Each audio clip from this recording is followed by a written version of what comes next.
Hello miners, Rusty coming at you. Today we're going to take a look at a Marbles genuine ram horn. So when they say that, we are actually talking about the sow belly. Paid $15 for this. It's the MR359. So the sow belly gets its name from the design of the frame, and it has kind of a serpentine design to it. And the ram horn is the covers. So we have a genuine ram's horn. And it's a beautiful cover, especially on this knife. It's rugged here, it's translucent throughout here. You can see in there, it looks like acrylic. What they say, it's genuine ram's horn. We got a flying squirrel, maybe you can see that, got the marble inside. There's more example of how this horn is looking.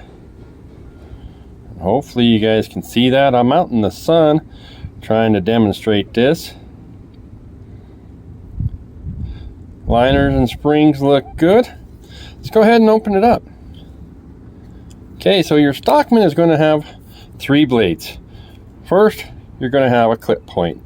Now they will vary a little bit. This one's probably got about a 2.5 inch cutting blade, and you got this little move up and good ergos, and it's just a good general purpose knife. It's not hard duty task or anything like that. I can feel this one could use some cleaning and some breaking in. We got good snap, right about a 6, which is probably where you want it for a brand new knife. Now when we come to our Stockman, we got 3 blades with middle one, which is going to operate off of the other spring, so the clip points off this one.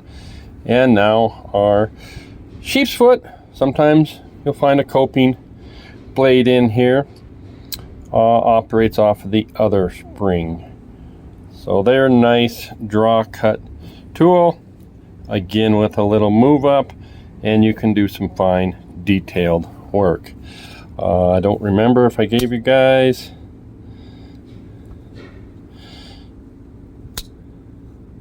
so it's hard to judge. It's right about a 6.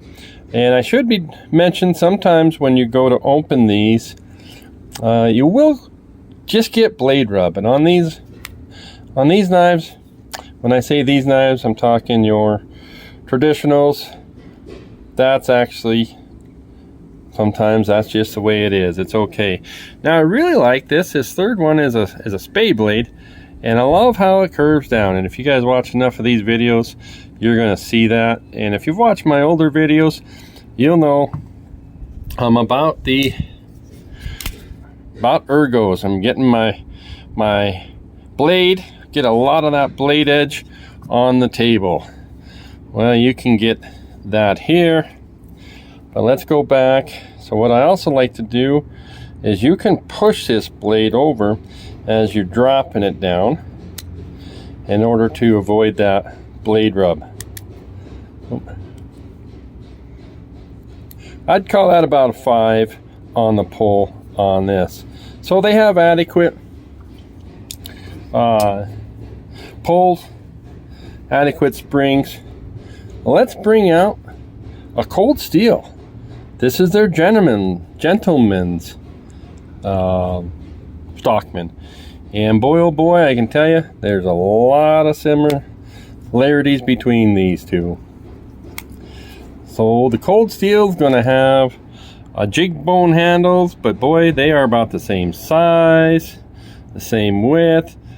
This one's going to run you $26, and you'll get 8 CR 13 MOV blade steel, no half stops, good snap, maybe a little bit better springs, a little bit better action, not much.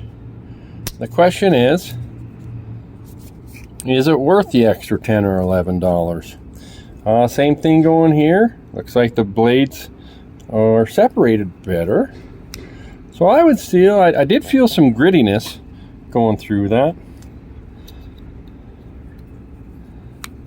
And I felt that one felt actually maybe better than the cold steel. So when it comes to blade shapes, I don't see a lot of difference in these two knives. And if it comes to blade or knife covers, that is pretty. That's jig bone. We'll bring out the last blade.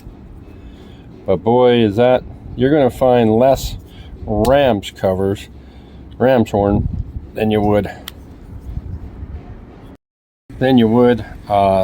jig bone. So when it comes here, very, very, very similar knife again. So hard to pick a favorite. Which one do you guys like, and what are you carrying?